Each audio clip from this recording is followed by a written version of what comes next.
I'll say that again. So welcome everyone to our weekly call.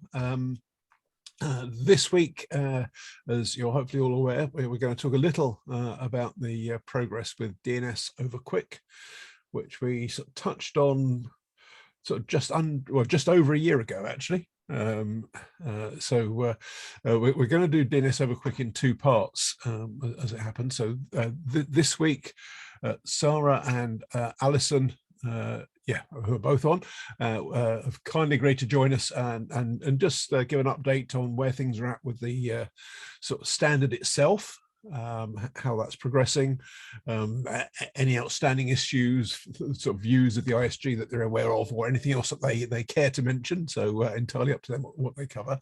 And then unfortunately we couldn't quite coordinate diaries, but Andrei Meshkov, the CTO at AdGuard, who came on the call last January at the point where AdGuard had just launched its DoQ resolver and client software. He's going to join us pretty sure at the end of the month on the 28th to just share how things have gone over the last year, any learnings either on the client side or the resolver. So it'd be interesting to compare and contrast how things are going with the standard and sort of what's been happening sort of in the field, as it were. So we'll pick that up. So without further ado, let's do that, and then we'll sort of go back and touch on a few other things as well. So I'll leave it to Sarah and Alison for you to decide how you want to do this, but the floor is yours. So I have a few slides, if I can get them to share. Should be able to share, I believe. All right, let's try that. Okay, let me do, how does that look? Yeah, that's certainly on my screen. Yep, and you can hear me okay, cool. Perfectly. Okay, so I'm going to just talk through the work we've been doing for the last few years on DNS-over-QUIC. What I wanted to break it up into was three parts. Firstly is something I'm sure you're thinking, which is why the heck are we standardizing yet another protocol for encrypted DNS? Given that we're doing that, where are we with the IETF standardization process? And also, where are we with implementation and deployment, and what are the next steps for this? I'm unsure how much everybody knows in terms of background as QUIC as a protocol. So this is a very high level overview. So QUIC and what has become HTTP 3 were initially developed by Google. It started back in 2012, I believe. They decided to bring it to the IETF for standardization in 2015. And I remember people saying it'll only take a couple of years. In the full glory of IETF process, it has taken 6 years. It became an RRC last year. I was trying to pull some stats up for how widely used it is. The best I could find was for last month, January 2022, when the claim is it's being used by 7.6% of websites, but it's implemented in the major browsers and in use by many of the major CDNs, Akamai and Cloudflare, for example. Supported. What are the key characteristics of QUIC as a transport protocol? Well, first of all, it runs over UDP and it's secured with TLS 1.3. There is no unencrypted version of QUIC. And on the right, you can see how the stack fits together. So QUIC sits on top of UDP and HTTP 3 sits on top of QUIC. One of the key design elements behind QUIC was reduced latency. So it has an optimized handshake, and in fact, you can do 0 RTT. Underneath the hood, it is a stream-based protocol. And the advantage you get from this is there is no head-of-line blocking as you get with TCP. Similarly, there's other optimizations over TCP in that it has improved error detection and greatly improved loss recovery compared to TCP, which is thought to be very good for mobile networks. And lastly, it has a nice trick of connection migration, which means that two endpoints can maintain a quick connection, even though the underlying IP addresses can change. And this is useful when clients are moving around between different networks.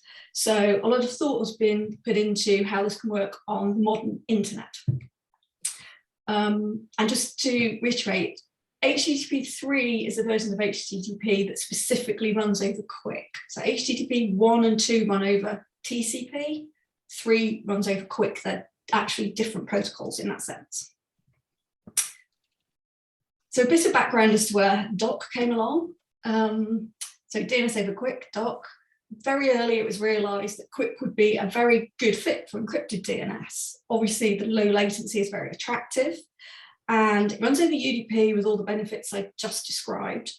But additionally for DNS, what's nice is it provides source address validation, but also the path MTU does not limit the size of messages. Other things might, but that doesn't. And what I'm talking about today is DoQ, where the DNS layer sits directly on top of QUIC here.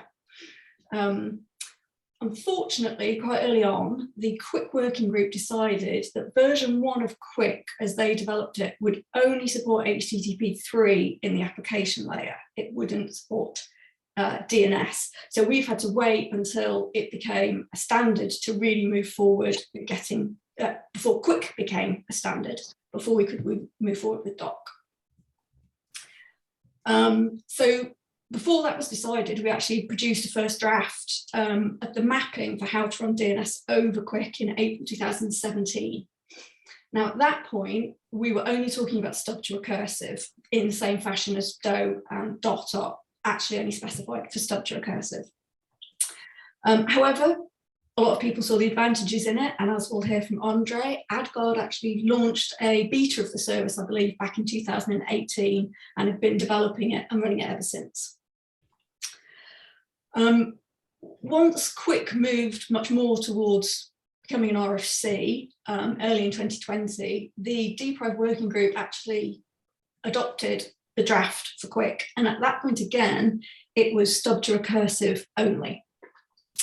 And last year, a lot of work got done with the specification, and several things happened. We rescoped it to go beyond just stub to recursive. We updated the mapping technically, and we also requested the use of port 853, and I'll come to a few more details on this in some later slides. So at the end of last year, we moved through DPRIVE working group last call, and that completed. And then last month, we started an IETF last call. We need to do a second IETF last call for a small technical reason. So there will be another couple of weeks for a general last call and review of the document. After that, we will go to the IESG last call, which is essentially the last phase of review within the IETF process. And so with a bit of luck and a following wind, there's a possibility we might see this become an RFC later this year. But I do want to reiterate, it's still under review. So if you want to have a look at the document and chime in, there's still plenty of time for that. I just wanted to make one point. I don't think when in 2017, when we did the draft in QUIC, I don't think it was actually restricted to stub to recursive. It was actually just DNS. How do we do DNS on QUIC? So there may have been a latter draft that was actually stub to recursive, but in the context of the QUIC working group, it wasn't actually as obsessively that. So I should have probably said that, but I think it wasn't actually as narrow. So it also was unrecognizable. It wasn't very much like the current draft at all back in 2017. But I just wanted to, we can cross out that little parenthesis when we get back to the slides again. Okay, I have to go and remind myself and look at that, but it was certainly a very basic version, but the version that was adopted originally was definitely stub to recursive only. Yeah. Okay, so what does DNS-over-QUIC actually look like in terms of what you see on the wire? So it starts, as you might imagine, with a QUIC handshake, which is essentially a TLS 1.3 handshake. But what QUIC does is it combines it with the transport handshake so that you can effectively do your first handshake in one round trip between the client and the server. And this is a rather stolen and hacked up image from a Cloudflare blog, contrasting this with an unoptimized version of trying to do a TLS connection over TCP. And you can see there's a big difference in the number of round trips you need to get the handshake up and running. And after this in QUIC, in the right circumstances, as I said, you can do a 0 RTT session resumption. It has to use an ALPN, application layer protocol of DoQ. We have a very specific one, and that contrasts with DoT, so that you can distinguish them with the ALPN. So you do the handshake to create the connection between two endpoints. And then after that, what happens in QUIC under the hood is that messages are exchanged on QUIC streams. Now, I won't go into the details, but because of the way streams in QUIC work, the client initiates streams with IDs of 4, 8, and 12. So you increment through the different flavors of streams available to you. What the spec does, it says you use one stream for one DNS query and response, and you close it. So as soon as you've finished with it, so it's a one-to-one mapping between a stream and a DNS transaction. One thing to point out about QUIC is that this, oh, sorry, is that a question? Oh, no. I'm sorry, I think that was actually me coughing and I was not muted. So I will mute now and stop distracting you. That's all right. So the important thing about the stream ID is that, 60, that's a typo there, 64-bit number. So there are an awful lot of stream IDs, and you're not in danger of running out of stream IDs within one connection. One thing this does mean in the spec is that in exactly analogous ways we do with DoH, we require that the message ID inside the actual DNS header is 0 when you're using QUIC. So you can choose to constrain the number of streams you use in the QUIC protocol, but that's not something that's part of the specification. So you could have an awful lot of outstanding messages if you wanted. Now, the original mapping was, when it was just in the context of stub to recursive, was very clean and very minimal. And basically what it said was you pick a stream and you just put the contents of the DNS message in it, exactly as would appear WAR format UDP. So the client can open as many streams as it wants, all at the same time. Your QUIC stack will let you do that, and it can fire off queries in parallel. Then the server just responds to those in a completely parallel fashion in any order it wants to. So in a way, this kind of mimics what you would get over a UDP exchange between a client and a server. You've got all these queries happening in parallel alongside each other. They just happen to be encapsulated within a QUIC connection. Now, that was very nice and very, very lightweight. However, it did have limitations. So people started asking, well, what if I want to do XFR? Or what if I want to extend this? What are we going to do? So we went back and we proposed a slight modification to that mapping, which was accepted, which is that within the stream, you prepend each DNS query with the 2 octet field, length field, just as you would in TCP, so that the receiving endpoint knows how many bytes it should expect.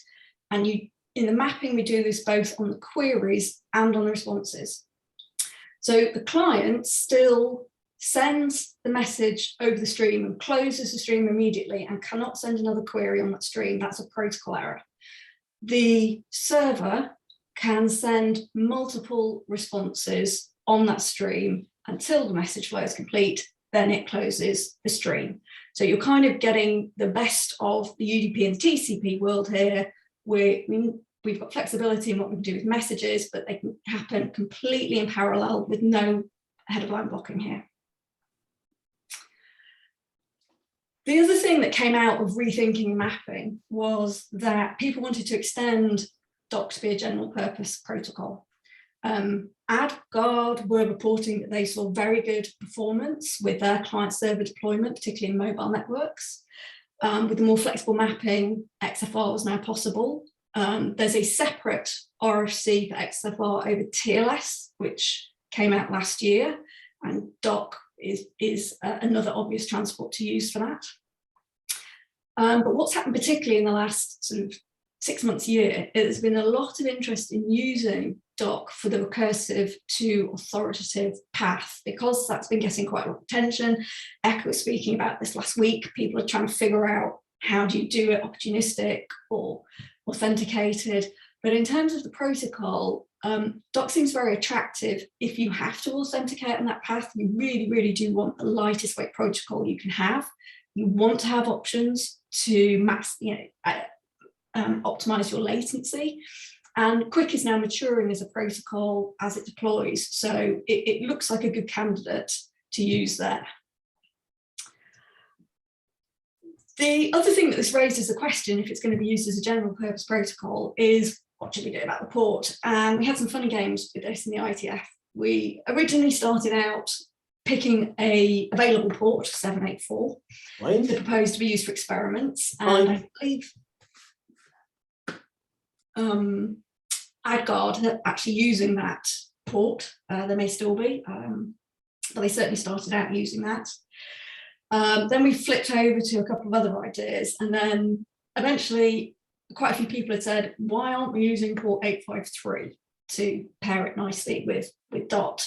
And the answer was, back in 2016, when DNS-over-TLS got port 853, DNS-over-DTLS was given port 853 at a time when people thought DNS-over-DTLS might become a thing. Quite soon after that, some of the flaws in the design of it were realised, and it was downgraded to experimental, but the port allocation stood. And because of our process, we had to go through a request with the port review experts. But just last month, they have now agreed that what they think the right thing to do is to overload port 853. And this isn't normally done, but what they suggested is that when the RFC is published, UDP port 853 will be labelled as DNS-over-TLS or QUIC. Now, that's a pretty academic thing, because to my knowledge, there is no implementation and no deployment of DNS-over-TTLS. But removing the allocation was just not something the IANA process could really support in any timely fashion. So we took this as kind of a compromise, but it allows deployment on 853. Although I will say, the spec makes clear that by mutual agreement, clients and servers can use any other port, and 443 might be useful for certain deployments if you're worried about blocking, for example. Okay. In terms of implementations, AdGuard have done a huge amount of work. They have worked on extending core DNS. They've open source some of their own tools. I'm sure Andre will talk all about this. So they have produced a lot of open source code, which has been absolutely fantastic. Kudos to them for doing that. There are a few other implementations. Christian Hoitmar, one of the co-authors on the draft, has an implementation he's been working on. There's a Python one, and there's an experimental implementation in Flamethrower, which is a DNS performance tool. So to date, I only know about stub to recursive implementations, but I am starting to hear about interest in doing experiments recursive to authoritative as well. So potentially providing patches to some implementations so people can start playing with it there. As I said, we're still under review. We're still getting feedback from the IETF. There's a couple of issues that have been raised just in the last couple of weeks. One is around padding. Now, we know padding is very important. There have been multiple studies on both DOT and DoH to show that with a little bit of machine learning, you can derive what queries are happening even on encrypted connections due to message lengths and timing. What we realized in writing this is that there is an RFC which tells you how to pad, but it's quite old and it's still experimental. So this is giving us a slight technical problem with referencing it. And this is the reason we have to do a second last call, because it's now been re-agreed that we will reference this, and this will be the recommendation for how to pad the DNS queries on a quick connection. Another question that has been asked, which I think we are in the process of trying to refine an answer to, is around security considerations. A lot of the earlier work is obviously around stub to recursive, which has been deployed and is understood, but we probably need to put a little bit more in the document about new security considerations for using encryption from recursive to authoritative. So this is certainly something that if people here have thoughts on and want to give feedback on the document, that would be great. I will point out that in the specification, what we've had to do is deliberately defer any specific talk of how you do the authentication between a recursive and authoritative, because that's basically an orthogonal problem, and that's still very much a work in progress in the deprive working group. There's been a couple of proposals for opportunistic. The questions around how to do authentication are big and not trivial to solve, but it would be good to understand, just in terms of using this as an underlying protocol to do opportunistic experiments, are there additional things we should put in the draft? If you do read the draft, you will see there's quite a lot of discussion about the trade-off between privacy and security, because this is tricky for DoQ, because it's tempting to use the 0 RTT to reduce latency, but that does expose you to leakage in some contexts. So we do discuss that in the draft. And the last thing that I would like to see happen is that whilst AdGuard have had it deployed and have a lot of anecdotal evidence, to my knowledge, there's still no formal performance measurements to look at how this will really scale. And in particular, what I think would be interesting is to look at how this will perform with recursive to authoritative traffic patterns, because most of the analysis and performance measurements that have been done to date on encrypted session-based protocols are stub to recursive, where you can assume that you have one client to recursive, and you can have very persistent connections where you can amortize the handshake. That isn't necessarily true recursive to authoritative. You have different patterns of communication and different bursts of traffic. So that's something I think there's certainly scope to do work on. That's everything I've got for the moment. As I said, there's still time to provide feedback. Please do read the specification. We're very interested. And if anybody is interested in thinking about doing experiments with this, again, we'd love to hear that. We'd love to see that happen. Thanks, Andrew. Fantastic. Thanks, Sarah, for that sort of very comprehensive run through. Yeah, just one comment, and then I'll see if anyone has any questions. So if you do have questions, either put them in the chat or raise your virtual hand. I know where you mentioned recursive to authoritative. I think some of the discussion in that space, I think there's starting to dawn on people that some of the sort of authoritatives aren't so interested in deployment, and I guess that will be a challenge for DoQ as much as anything else. But yeah, obviously having a lighter weight protocol is certainly a good thing, should there be interest in deployment at that end. So with that in mind, does anyone have any comments or questions? And if so, please raise your hand. I see Brett, you have done so. If you want to come off mute. Get myself off mute first then. Sarah, thanks for that. It was really useful to get a refresher on this, because I haven't really looked at it for a little while. One thing I noticed that was sticking out like a sore thumb in your implementation slide is no mention of the major players such as Unbound, and I know Benno's on the call, so you can probably comment on this. Power DNS, I don't think there's a Power DNS person on the call that can comment, and Bind. I'll obviously people on the call can jump in.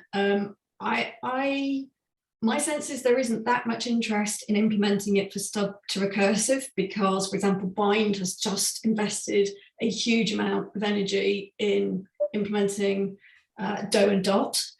And I'm not, while the case for it there is strong, and AdGuard will tell you they think it performs a bit better, I'm not sure there's an immediate demand for it because we have DoH and DoT in that space. My sense is that I'm hearing from some of the implementers, as you mentioned, that if they choose to do anything recursive to authoritative, they would certainly consider doing DoQ as opposed to the other two. So that's where I think the next wave of implementation would actually come. But I see Benno has his hand up, so perhaps he can speak a bit more to that from NLNet Labs. Thank you, Sarah. Thank you, Sarah. Thank you, Red. Yeah, so we do have QUIC on our roadmap for this year. No guarantees, of course, if we deliver it this year, but we will start working this year. And for sure, it will be first experimental, of course. So it's also to get experience, operational experience with the protocol. And that's both Unbound to the authoritative and NSD as authoritative name server. Yeah, and as Sarah mentioned, we think that the industry has interest in the recursor to authoritative and not so much, we call it the downside, from stub to recursor. So we will focus on the upstream for Unbound from recursor to authoritative and NSD. Yeah, for the DoT, we're also waiting, of course. So DNS-over-TLS, well, the basic implementation is available in Unbound or in NSD, and probably also in other implementations. But also the working group is waiting for, well, let's call it the discovery, the signaling part. And well, there's not much progress made in the past year. So that's, again, what working group, if things are standardized, we're willing to implement it. But especially QUIC is, well, this is my personal, speaking for myself now, I think DNS-over-QUIC is very interesting and looking forward to implement it and experiment with it, yeah, run it in operations. Thanks, Benno. I saw Vittoria, I think, on the call. I don't know, Vittoria, if you're able to comment on the position with Power DNS at all. Apologies for putting you in the spot, but just in case you can. Well, no, we should rather ask to the people that are actually, to the actual developers. I don't know if there's anyone today in the call, but I can ask anyway. Okay. I'll just say that I have had very detailed review and useful feedback from Petter at Power DNS and some of the folks at NS1 as well. So that's some of the things that make me optimistic that they're really generally thinking about implementing it when it becomes a standard. I wanted to say a lot of the times the authoritative DNS, for example, NS1, the managed DNS has a pretty strong web front end too. So QUIC is an attractive alternative to DoH in terms of the lighter weight, and it might not be as much of a stretch for a vendor to offer it as it might seem compared with DoT, because there's already some apparatus there, and the attractions of the lighter weight compared with the TLS handshake and so on. So I think that we might find some, this is just speculation, but it might be it might be architecturally comfortable for some of these companies to consider it, and maybe we should think about another discussion at a hackathon, maybe not this one, but the next one, perhaps. Yeah, that makes good sense, Alison. Thank you. Any other comments or questions I see Arno has put in the chat about privacy versus security is a tricky trade-off. Yes. Maybe on DoQ, which is certainly true. Yeah, yes, not a problem that you need to solve by yourselves, I think. In fairness, that was probably a bit of an understatement to say tricky trade-off. It's a minefield, and you'll certainly find that with QUIC, there's a lot of detail to the actual protocol itself. So getting, well, in principle, the mapping is easy. I think that there will be a lot of work needed to optimize the actual implementations to make it very efficient and to pick the right trade-offs in how you resume sessions and how you do handshakes. And that's, yeah, it's a problem that already exists, but I think with DoQ, there's a couple of extra angles that we need to think about.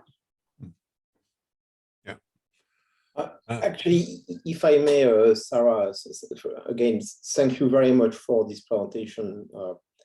I had an air gap for 18 months due to career changes, but I'm coming back slowly. So it was very pedagogic for me. The story between privacy and security, it's a very hard problem, especially depending on whether you look at residential users use cases versus enterprise users use cases. Very different set of issues there. Now, I'm a bit, so you said that you are still seeing the problem of privacy versus security in the issues of the zero RTT type of stuff where you would still have enough context that some people could recreate context against you. Is it what you are saying here? Or? So we have a section in the draft where we talk about when it's safe to use zero RTT, when it won't leak, and when it won't provide something that's replayable. So, for example, you wouldn't use DoQ for a dynamic update, but I'm just trying to have a look at the actual draft and remind myself what we ended up saying, because again, we did go back and forth on this.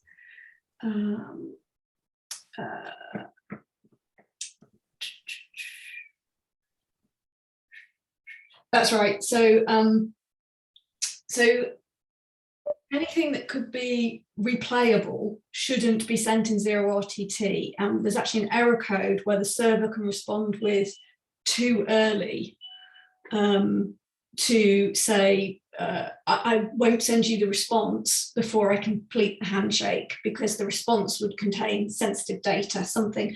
So that's a use case that comes up with zone transfers, for example, if you're trying to use them. So we think notifiers are okay to send in zero RTT, but not necessarily. Interesting. Okay, so there are some cases where actually there would be some, let's say, a little bit too many things would come back. That's it, yeah. So you need to be sure that you don't send in response to the RTT something that is potentially leakable. So it's not necessarily the query, it's the response. Beg your pardon, I didn't make that clear.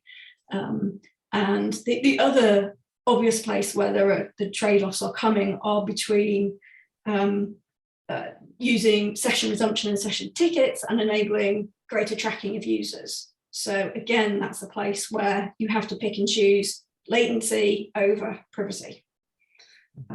Oh, that would be latency over privacy this time, not even security over privacy.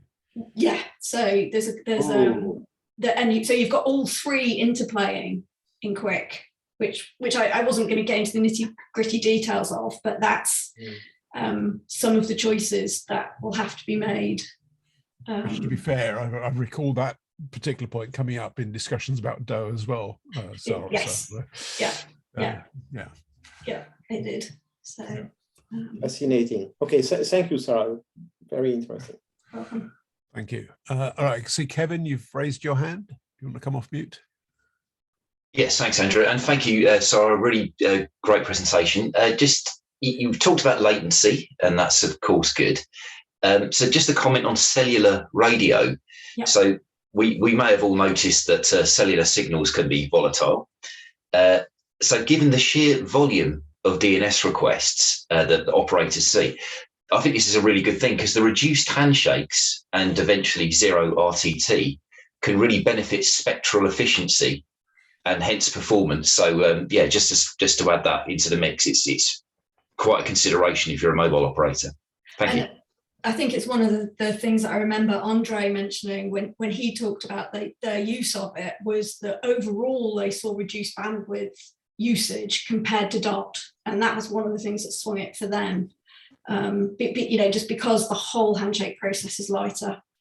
Exactly, because the problem, especially on cellular, is that if you do have a point of congestion or signal fading or anything like that, the retransmission chain is actually quite awkward. You go all the way back to the server endpoint, which retransmits.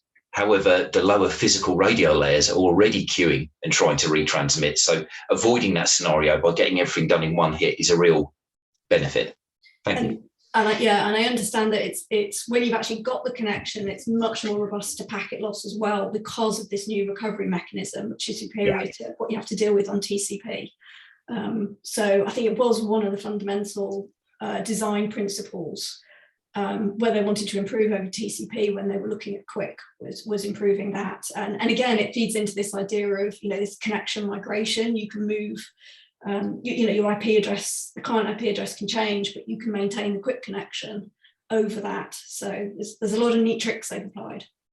Indeed. Thank you. Thanks, Kevin. And I can see, just following on from that, Peter has put in the chat, just questioning whether DoQ is going to be like a mobile first protocol in many ways, which I'm guessing it's probably too early to say that just yet, Alison or Sarah, but if you have a view, fine. Yeah, I'm not sure. I'm not sure it was designed that way. I think it emerged that way, and I think AdGuard's experience with DNS has lent strength to that. But I think some of the mobile browsers liked it, but I don't think that was actually Google's original design motivation, although it may have come in quite soon after that. I mean, I think they were much more driven by the flexibility of having a transport run over UDP and having something where you could avoid ossification. I mean, they were some of the things that they were really concerned about that was happening in TCP. Yeah. Alison, yeah. Alison's added Head of line blocking. Right. Yeah. I mean, so there was a number of things. Yeah. Yeah, and then just reading down the chat, Vinny has just commented that maybe DNS over DTLS might be a better option for recursive to authoritative. So I can touch on why it didn't take off. So one of the issues with DNS over, one of the major issues with DNS over DTLS is that it was still limited by the path MTU. So you would have still have either had to set the TC bit and fall back to another protocol, DNS over TLS or QUIC, or there was a proposal at the time to support fragmentation within the protocol, but it scared so many people that everybody backed away and said, okay, that's experimental. If it won't work as a standalone solution, then it's not really viable. Yeah. Which is where QUIC comes in, because it can handle that, because it has its own stream framing mechanism that allows you, I mean, this was another debate we had. QUIC could have had very large DNS messages just the same way DoH could. It wasn't, in the original design, it wasn't limited by the 2-octet length. So we could have had jumbo DNS messages in QUIC if we wanted, but for, again, the same reasons as DoH ended up limiting it to 2-octet length, that the problem was proxying those messages at an endpoint. They couldn't go, you couldn't then proxy them without a lot of manhandling of them. So yeah, so that's why we ended up with the 2-byte length again. And I just sort of to take two last comments on there. One is from Zaid about any studies on sort of performance, which I think you mentioned that at the very start, Sarah, if I recall. But from what you said, that's sort of very much in the to be done. So, I mean, I'm sure Andre can speak much more to this. They have some well, the last time I talked to him, they had anecdotal evidence was that it was as good as or better than DoT. I'm very hopeful when he speaks, he'll have some more hard numbers. That would be lovely to see. But there's been no formal comparison of them. Flames, it's been on quite a few people's to-do list for a while. Flamethrower does have support for DoT, DoH and DoQ. So in principle, that could be used in the near future to certainly try and get some baseline performances. So yeah, love to see that done. Sorry, I don't have any numbers for you. Okay. And then so it's be rude not to pick up the question from Boris, although I think I know the answer, but it's probably worth just surfacing this one, which is what mechanisms will be available to defenders using DNS for monitoring of attacks, etc. So, I mean, as with any of the encrypted protocols, you're in the same boat. You need to be tapping into the traffic inside the name server with something like DNS tap that can extract the messages and the information out. QUIC is interesting because it's another place where encrypted client hello is gaining ground and being experimented with, and that of course encrypts even more about the actual message itself. So it is absolutely trying to encapsulate and encrypt as much as it can on the wire. So it shifts away from deep packet inspection, but that's an absolute general trend across web traffic, across all traffic, that unfortunately operators are going to have to deal with as a result. Yeah, so I kind of knew the answer to that, but it was worth saying out loud just for as I say, transparency. That's maybe not. Yeah, I mean, quite a lot of people are using front ends so that they can then forward on for example, the client IP address in some sort of header to their back end so that they can still apply rules about filtering. That's quite a common pattern that I see. So yeah, you've got to look for workarounds like that. Yeah. And as you say, that's not a problem that's specific to QUIC, DNS-over-QUIC in this case, yeah. But more general than that. Okay, I think that was a fantastic sort of run through. It's certainly given a lot of people food for thought, because sort of feels like it's been after sort of some publicity around the time that AdGuard sort of launched their resolver.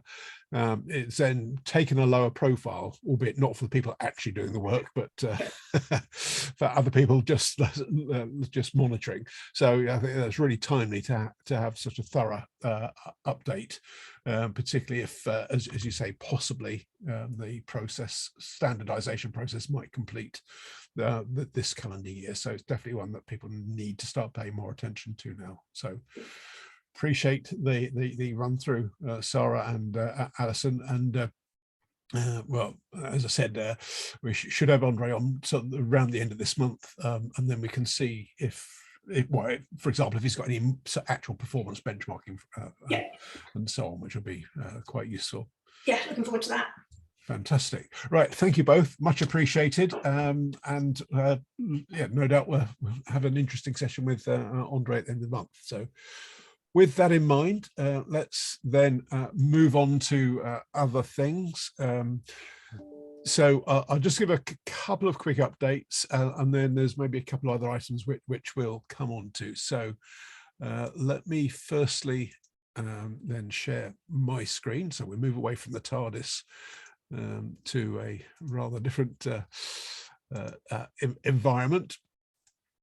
So you should see this on your screen. So obviously we're just on the doc update. Just a reminder, those of you that haven't registered for IETF 113 and are planning to do so either in person or remotely. The early bird registration closes at 23:59 UTC today. So if you're planning to register and haven't done so yet, you can save yourself some money by doing so today. And there is a way, if you register for in-person and change your mind, you can migrate that from in-person to remote later on and still retain the early bird rate. I've no idea if you can do it the other way around. It probably says so in the FAQs.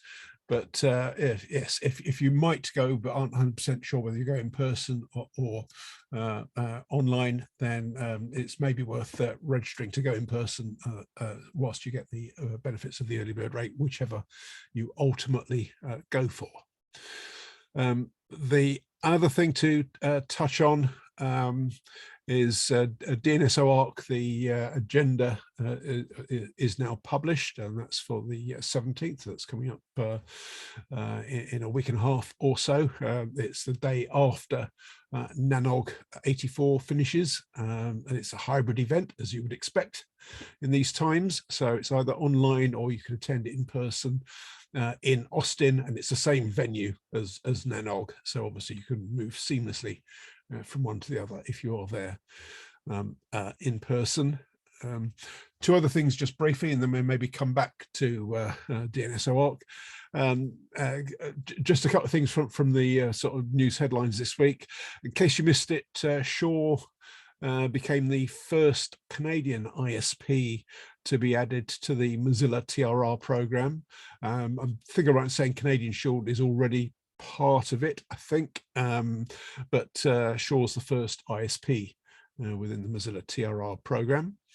And then secondly, talking about performance measurement, so segueing seamlessly into this, two studies on performance measurement a study on performance measurement came out this week, which was DoH versus classic DNS, which had some interesting sort of stats depending on different parts of the world, and it was measuring from endpoints to sort of 4 of the main open resolvers. So that's worth a look, and you might be surprised at some of the results of that. The spoiler alert, I guess DoH wasn't always the faster performer. But beyond that, read the report. And it does give reasons why as well, in fairness. There were also 2 separate reports on DNS abuse, one from the European Commission and one other, who I can't immediately remember the authors of, and the second one, in fact, also included just a view of some of the common countermeasures and gave a commentary on those as well. So anyone that's interested in DNS abuse, you're spoiled by reports currently, with 2 fairly solid reports out there. And I have asked the authors of the sort of DoH performance measurement report if they'd like to come on this call at some point. So I think it'd be quite interesting just for them to talk through that and the methodology, results, etc. Right, so just briefly going back to DNS-over-QUIC, I see that Robert is now on the call, who's giving one of the presentations at DNS-over-QUIC next week. So Robert, did you want to unmute and just talk, sort of give a quick overview of your talk, because I know that was of particular interest? Sure, I'd be happy. Thanks very much, Andrew. My apologies for running late. I'm teaching my university course this week. First, I should clarify, I'm not actually speaking at DNS-over-QUIC, I'm speaking at NANOG. Wrong way. Same venue, different day. My talk is on Wednesday morning, Austin time, and the subject, the talk is entitled Governing the Ungovernable, which is a discussion of breakthroughs in root server system governance in 2021. And the talk will be in 3 parts, a whirlwind explanation of the history of the root server system as told by lawyer to another lawyer. So be prepared for that, that goes by quickly. The second part, which is a little bit longer, is the potential concern about impact of NIS2 On the root server system, my company, ISC, we made a very large submission on that particular piece of legislation, and we only focused on one issue, and that is the potential impact on the RSS. Those of you who are following it know the good news that I'll be reporting on that. And then the bulk of the remainder of the time, I'll be talking about breakthrough in root server system governance, and specifically here the adoption by RSAC of RSAC 058, success criteria for a root server system governance structure, which was immediately embraced by the ICANN board, who view it as a huge step forward, and it sort of sets the tone for what will be happening next in discussing formalization of the governance structure for the root server operators. Fantastic, thank you, Robert. So there's a reason to go to NENORG as well as to DNS-over-QUIC, and my apologies for anyone on the call who's arranging the DNS-over-QUIC schedule and was having a heart attack wondering how they possibly missed one of their key speakers, which could have been quite exciting for a moment there. But no, that sounds like a very interesting presentation. I'm sure it's going to stimulate quite a lot of debate. So thank you for giving that summary, Robert. Much appreciated. Okay, so I think that's much of the sort of main news this week. Let me just open up and see if anyone has any other business that you would like to raise whilst we're gathered on the call. So if you do, feel free to put something in the chat if you wish, or by all means sort of raise your virtual hand or just unmute and come on and share. And I'll give everyone a couple of minutes to do that if you want to.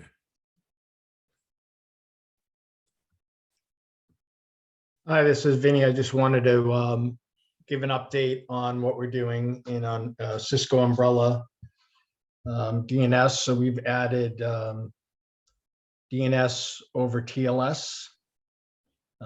So we're now supporting that in the umbrella resolvers, and we've migrated the DoH resolvers to our primary resolvers. So now those will support DoH and DDR on the standard umbrella DNS resolvers at this point. And we don't have any plans for DoQ at this time, but we will update you if that changes. Thank you. Fantastic, thanks, Vinny. So I guess that would be particularly interesting for people in the enterprise space to have that additional support on umbrella. And I guess since you mentioned DDR, those of us involved in the work in the ADD working group will need to make sure that any of the discovery activity sort of carries across onto DoQ, as well as DoH and classic DNS. So we got good quality discovery support as well. So thank you for that. Anyone else with anything that they want to come in on before we wrap up the call? Got a minute before the hour. I'm not seeing any hands raised or anything else in the chat. So in which case, let's wrap up there then. So thank you everyone for your time. Particular thank you to Sarah and Alison for that very thorough run through of where we're at with DoQ. Have a fantastic week, everyone, and speak to you all again same time next week. So enjoy the week. Thanks all. Cheers all. Thanks, Andrew. Cheers. Yeah, thank you. Nice job, Sarah, on the talk. Thank you. Thank you.